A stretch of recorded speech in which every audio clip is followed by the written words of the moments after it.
नमस्कार, मधुबन गार्डनमध्ये आपलं स्वागत। आपणा सर्वांना माहीतच आहे की केळी हे एक स्वादिष्ट आणि आरोग्यदायी फळ आहे। भारतात केळाच्या 15 ते 20 जाती पिकवल्या जातात। असाच एक लोकप्रिय प्रकार आहे लाल केळी। लाल केळी मऊ, गोड आणि गुबगुबीत असतात।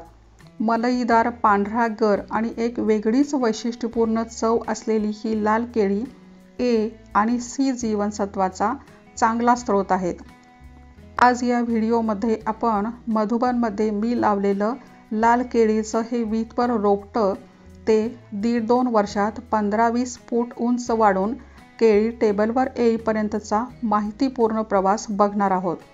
केळीचे रोप लावणे, पाणी देण्याची पद्धत, खते, केळफूल लागणार हे आधीच कसं ओळखायचं, केळफूल काढायचं कधी, केळाबद्दलचे समज, गैरसमज इथपासून ते शेवट घड काढल्यानंतर त्या बुंध्याचं काय करायचं इथपर्यंतची सगळी माहिती मी आजच्या व्हिडिओमध्ये सांगणार आहे। आणि असं नाही की ही माहिती फक्त लाल केळासाठीच आहे, सो व्हिडिओ शेवटपर्यंत नक्की पहा। व्हिडिओला सुरुवात करण्यापूर्वी या टप्प्यावर मी नेहमी करते ती विनंती, असेच माहितीपूर्ण व्हिडिओ पाहण्यासाठी माझ्या चॅनलला सबस्क्राईब करून बेल आयकॉनवर क्लिक करा। धन्यवाद। मागच्या वर्षीच्या म्हणजे 23 फेब्रुवारीमध्ये जवळच्या नर्सरीतून मी हे लाल केळीचं रोप आणलं होतं। केळाच्या पानांना भरपूर प्रकाश आणि हवा आवश्यक असते, त्या दृष्टीने पूर्वेकडील बाजूस जिथे जमिनीत रोप लावता येईल अशी जागा निवडली। 1 फूटभर खोल खड्डा काढला आणि त्यात शेणखत टाकून हे रोपटं लावून दिलं। बरेच जण केळीचं झाड लावणं अशुभ समजतात। थोडासा विचार केला तर लक्षात येईल की साधारणपणे केळीच्या झाडाला पाणी भरपूर लागतं असा समज आहे। त्यामुळे झाडाभोवती दलदल होऊन जीवजंतू, मच्छर घरात वाढू शकतात। परिणामी घरात आजारपण येऊ शकतं। म्हणून कदाचित वाडवडिलांनी हे झाड घरापासून लांब लावायला सांगितलं असावं। त्यात अशुभ म्हणण्यासारखं काहीच नाही। शिवाय झाडाची मुळे अतिशय नाजूक असल्यामुळे थोड्याशा वादळाने झाड पडून घरातील लहान मुलांना इजा होऊ शकते।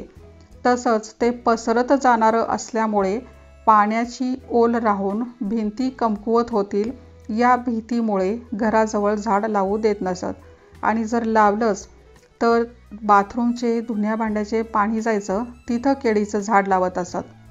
जास्त पाण्यामुळे चिखल, डास होऊन आरोग्याच्या तक्रारी नकोत म्हणून केळाच्या झाडाला विरोध असावा।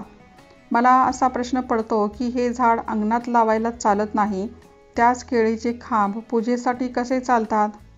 असो, मी तर रोप लावलं आणि ते वाढूही लागलं। पण कदाचित उन्हाळ्याच्या तोंडावर लावल्यामुळे असेल, सुरुवातीची वाढ थोडीशी स्लो होती की ती तशीच असते काय माहीत। लाल केळी ही जास्त करून केरळ, कर्नाटक आणि तामिळनाडू राज्यात पिकवली जातात। आपल्या महाराष्ट्रातही हळूहळू प्रसार होतो आहे।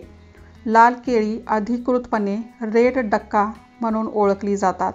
याचं शास्त्रीय नाव मुसा अॅक्युमिनेट असं आहे। याच्या खोडाचा आणि पानांच्या मधल्या शिरेचाही रंग लाल असतो। हीच लाल केळीचे रोप ओळखण्याची पहिली खूण आहे। लाल केळीचे झाड 6 मीटरपर्यंत उंच आणि मजबूत होते। हे पहा, माझ्याकडचे हे रोपटे जवळजवळ पहिला मजला पार करून गेले आहे। झाड दिसामाजी वाढत होतं। नेहमीच्या केळीच्या तुलनेत याची पाने खूपच मोठी असतात, जवळपास 1.5-2 फूट रुंद आणि 1.5-2 मीटर लांब। केळाच्या झाडाला 5 महिन्यात 15 पाने येणं आवश्यक असतं। पानांचा एकूण एरिया 120 ते 125 स्क्वेअर फूट होणं गरजेचं आहे। यावरच अवलंबून आहे की केळाचा घड किती वजनाचा आणि मोठा येणार। तसंच बुंध्याचा घेर किती मोठा आहे यावरही घडाची लांबी अवलंबून असते। 15वे पान आल्यावर पहिले पान वाळू लागते, 16वे पान आल्यावर दुसरे पान वाळू लागते। ही वाळलेली पाने कोमेजून पडली तरीही काढायची नाहीत। कारण हीच पाने केळाच्या बुंध्याचे सूर्यप्रकाशापासून संरक्षण करत असतात. आता पुढचा मुद्दा आहे केळीला पाणी किती आणि कसं घालावं. केळाला पाणी जास्त लागते असा समज प्रचलित आहे, पण प्रत्यक्षात पाणी जास्त घालण्याची गरज नाही. फक्त ओलसरपणा टिकून राहण्यासाठी आवश्यक असेल तेवढंच पाणी घालावं, तरच केळामध्ये गोडी उतरते. केळाच्या पानावर पावसाचं पाणी पडल्याचं कधी पाहिलं आहे का?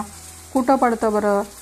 आजूबाजूला पाऊस पडून पाणी बुंद्यापर्यंत जाईल हा भाग वेगळा, पण आणखी एका गोष्टीचं कधी निरीक्षण केलं आहे का? हे पहा, केळाच्या पानावर पाऊस पडला की पाणी त्या पानाच्या दोन्ही बाजूला साठून राहते. कशासाठी बरं अशी रचना केली असेल? तर हे पाणी त्या पानाच्या काठावरून पडून जिथपर्यंत जमिनीत मुरते तिथपर्यंत मुळ्याही वाढत गेल्या पाहिजेत, पाण्याच्या शोधात पसरत गेल्या पाहिजेत आणि मुळ्या वाढतील तर झाड पण वाढेल. याचा अर्थ केळाला पाणी फक्त बुंध्याजवळ न देता त्याची पाने जिथपर्यंत पसरली आहेत तिथं किंवा त्यापेक्षा 1 फूटभर जास्त अंतरावर जमिनीवर पाणी द्यायचं आहे. तरच पाण्याच्या शोधात मुळ्या वाढतील, तितकीच पाने मोठी होतील आणि पानांचा आकार जितका मोठा तेवढं प्रकाश संश्लेषण वाढेल. प्रकाश संश्लेषण वाढेल तेव्हाच कार्बन, हायड्रोजन, ऑक्सिजन वाढेल, परिणामी ग्लुकोज वाढेल आणि अंतिमतः घड मोठा आणि वजनदार होईल.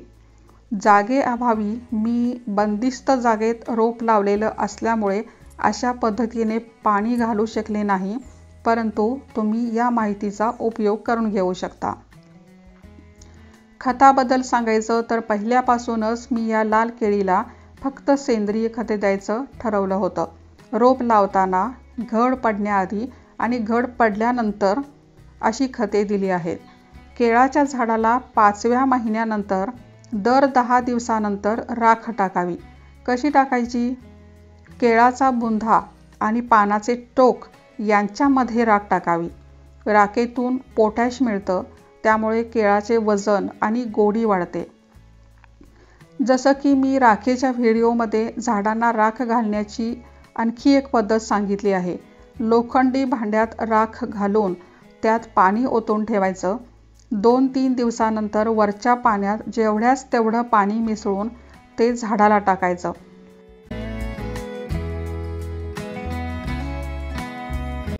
आणि तळाची मऊ मुलायम राख म्हणजे तर शुद्ध पोटॅश. ते आहे तसंच झाडांना घालायचं. एकूण 1.5 वर्षाच्या काळात मी या पद्धतीने 2दा राख घातली आहे. घड पडण्याच्या आधी एकदा आणि नंतर एकदा. सगळ्याच गोष्टींची व्यवस्थित काळजी घेतल्यामुळे केळी किती छान पोसावली आहेत ते लवकरच तुम्ही पाहणार आहात. रोप लावल्यापासून 8व्या महिन्यात बाजूने अशी पिल्ली येऊ लागली. 1-2 सशक्त पिल्ली ठेवावीत, म्हणजे पहिल्या झाडाचा घड तयार होईपर्यंत ही पिल्ली 6 महिन्याची होतात आणि लवकरच पुन्हा घरची केळी मिळतात. बाकीची पिल्ली वरच्या भागातील माती मोकळी करून मूळ झाडाला धक्का न लावता काढून टाकावीत. नंतर शेणखत किंवा अन्य कुठलेही सेंद्रिय खत घालून काढलेली माती पुन्हा घालून पाणी द्यावं. आता 10 महिने झाले. वाट बघून बघून कंटाळा आला. घड कधी पडणार? कधी लाल केळी बघायला मिळणार? वर्ष सरता सरेना. अरे हो, तुम्हाला सांगायचं राहीलच. माझ्या असं वाचनात आलं होतं की लाल केळीला 12 महिने पूर्ण झाल्यावर मगच घड पडतो. मी तर सतत लक्ष ठेवून होते. ती लक्षणं दिसतात का ते पाहत होते. झाड एका बाजूला कलतंय का? खोडाचा हा भाग फुगीर दिसतो का? आणि ते छोटं पान दिसतं का?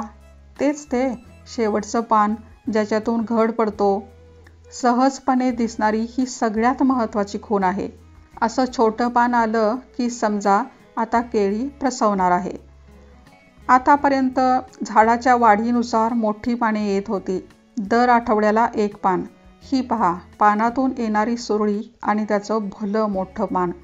पुढचं पान आधीच्या पानापेक्षा मोठं, जवळपास 1.5 मीटर किंवा कदाचित त्याहीपेक्षा मोठं. पण जेव्हा घड पडणार असतो तेव्हा मात्र पान एकदम बारीक येतं. जवळपास 1.25 वर्षानंतर माझ्याकडील लाल केळीला छोटं पान आलं. या पानाला शेल पान किंवा लीफ फ्लॅग म्हणतात. निसर्गाकडून याची रचना अशी असते की बाकीची पाने वर आकाशाकडे जाणारी असतील म्हणजे असतातच, तर हे पान खाली झुकणारं असतं. ते केळीच्या घडाचं ऊन पावसापासून संरक्षण करतं. जास्त उन्हामुळे घडाचा देठ काळा पडू नये किंवा अति पावसाने केळी खराब होऊ नयेत याची निसर्गतः काळजी घेतली जाते. कसलं भारी ना, जणू नैसर्गिक छत्रीच. आईच्या मायेच्या पदराखाली पिल्लं सेफ राहतात अगदी. फेब्रुवारी 23च्या शेवटच्या आठवड्यात लावलेल्या या रोपाला 1 जून 24ला केळफूल आलं. मला किती आनंद झाला असेल याची तुम्ही कल्पनाच करू शकता. केळी प्रसवतानाचा आवाज ऐकू नये किंवा तो कानावर पडू नये असाही एक समज आहे. हा आवाज कसा असावा याबद्दल मला खरंच उत्सुकता आहे. असो, केळी चांगल्या भरण्यासाठी या टप्प्यावर पुन्हा एकदा चांगले कुजलेले शेणखत किंवा गांडूळ खत, कंपोस्ट घालू शकता. केळफूल दिसल्यापासून पुढच्या 15-20 दिवसात एक एक पाकळी उमलून केळफण्या बाहेर पडू लागल्या. हे सगळं रोजच्या रोज उत्सुकतेने बघत राहणं हा एक आनंददायी आणि मजेशीर अनुभव होता.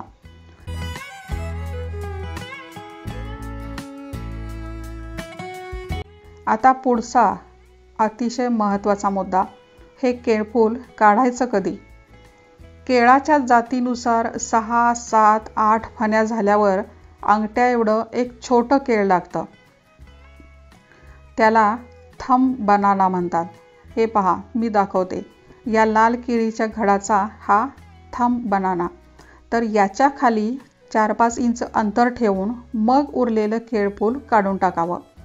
काही जण केळाच्या फण्या पूर्ण होतात तिथूनच केळफूल कापून टाकतात, परंतु त्यामुळे फंगस वर घडात शिरून खालच्या 1-2 फण्या खराब होऊ शकतात किंवा केळफूल काढल्यानंतर खालून तो भाग सुकत जाऊ शकतो. म्हणून 4-5 इंचाचं मार्जिन ठेवणं आवश्यक आहे. केळफूल हाताने न तोडता खुरपे किंवा विळ्याने एका दमात तोडायचं असतं.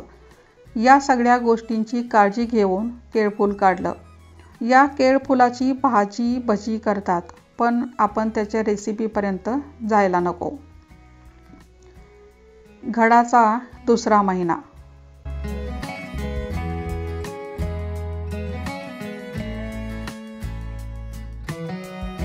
तिसरा महिना. केळी आता छान आकार घेऊ लागली होती. 3.5 ते 4 महिन्यात लाल केळी पिकतात. तुम्ही पण तोच विचार करत आहात का, जो गेले कित्येक दिवस मी करत होते? लाल केळी पिकली हे कसं ओळखायचं सांगते. फळावरील शिरा जाऊन त्यांना गोलाकार आला पाहिजे. हिरवटपणा कमी होऊन गडद लाल किंवा किरमिशी रंग आला पाहिजे. फळाची धार जाऊन पूर्ण गोल गरगरीत होईल तेव्हा समजावं की केळी काढण्यालायक झाली आहेत. किंवा एखाद्या केळीला क्रॅक गेलं की घड काढावा. पुढील 4-8 दिवसात ती पिकतात. किंवा आपल्या आधी पक्ष्यांना सुगावा लागतोच. बागेतल्या पेरू, चिकू, रामफळ, अंजीर या फळांबरोबरच पक्ष्यांनीच पहिल्या लाल केळीचा आस्वाद घेतला ही आनंदाची गोष्ट. असो, केळीचा घड काढताना तो पिकला की लगेच काढायचा नसतो. 1-2 दिवस आधी त्या झाडाला जमिनीपासून 1.5 ते 2 फूट अंतर सोडून 1-2 घाव घालायचे आणि त्यानंतर 2 दिवसांनी घड काढायचा. एक तर बाळाला आईपासून वेगळं करायचं नाही असा एक समज, आणि शास्त्रीय कारण म्हणाल तर त्या झाडाला इजा झाल्यामुळे त्यातील सर्व जीवनसत्वे, जीवनरस झाडातून जमिनीत जातो आणि याचा पुढील झाडांसाठी उपयोग होतो. केळीच्या झाडाला प्राचीन काळापासून पूजनीय मानलं गेलं आहे. फळे, पाने पूजेसाठी वापरतात. त्यामुळे काही ठिकाणी केळफूल लागल्यावर तर काही ठिकाणी घड काढताना केळाच्या झाडाची पूजा करतात.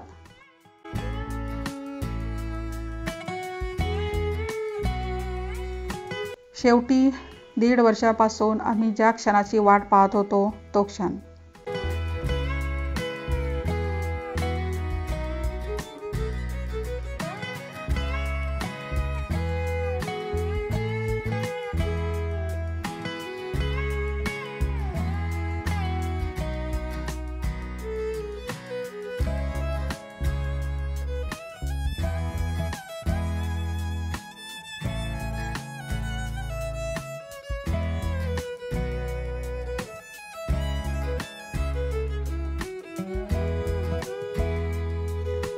फ्रॉम गार्डन टू टेबल साधारण 8 डझन आहेत. बुटकी, गोल गरगरीत, चव एकदम गोड मधुर. बस आणि काय पाहिजे. याचे आरोग्यदायी फायदेही भरपूर आहेत. लाल केळीमध्ये बीटा कॅरोटीन आणि व्हिटॅमिन सी भरपूर प्रमाणात असते. लाल केळीमध्ये पोटॅशियम जास्त तर सोडियम कमी असते. हे गुण रक्तदाब नियंत्रणासाठी महत्त्वाचे मानले आहेत. हृदयरोग, मधुमेह आणि डोळ्याच्या संबंधित आजारांचा धोका टाळण्यासाठी लाल केळी उपयोगी आहेत. तंतुमय पदार्थ आणि कार्बोहायड्रेट्स जास्त प्रमाणात असतात. चला आता शेवट आणि अतिशय महत्त्वाचा मुद्दा. घड काढल्यानंतर या बुंद्याचं काय करायचं. केळाचा घड काढल्यावर मुख्य झाड जमिनीपासून 1-1.5 फूट अंतर ठेवून कापायचं. वरचा भाग बायोमास त्याचे तुकडे करून त्याच मातीत मिसळून टाकायचं. कारण त्यातच केळासाठी आवश्यक असणारे खत असते, त्यातच पोटॅश असते. जे जमिनीतून केळाच्या झाडानं घेतलं तेच त्यात उपलब्ध अवस्थेत असतं. ते खत पुढच्या झाडांसाठी खूप उपयोगी असतं. पुढची झाडे या बायोमासवर अधिक चांगली वाढतात. यातच ऊर्जा साठलेली असते आणि या ऊर्जेचं रूपांतर फळांमध्ये होतं. नवीन रोपांच्या मुळांना अन्न मिळवण्यासाठी कमी ताकद खर्च करावी लागते. खोडाचे तुकडे करून मल्चिंग स्वरूपात टाकलं तरी पण उत्तमच आहे. यात एक गोष्ट लक्षात घेतली पाहिजे की आधीची रोपे ही 5 महिन्याची झाली असतील तर त्यांना या बायोमासचा उपयोग होणार नाही. कारण केळाची झाडे फक्त 5 महिन्यापर्यंत जमिनीतून खते शोषून घेतात. पण त्यानंतरची जी पिल्ली येत राहतील त्यांना याचा उपयोग होतो.